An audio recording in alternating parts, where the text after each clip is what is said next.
তেজ সেবা করে তার নাহিক দক্ষতা, ভিক্ষা মাত্র ছিল তার কার্যের ক্ষমতা।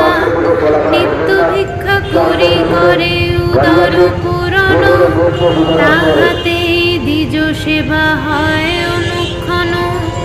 বিনা চিন্তা মনি আর কিছু নাই, কেমন সে চিন্তা মনে চিনিবারে পায়। অন্তরে সদাই সুখী অন্ন নাহি পেটে, তথাপি কৃষ্ণের নাম ভিজে অকপটে।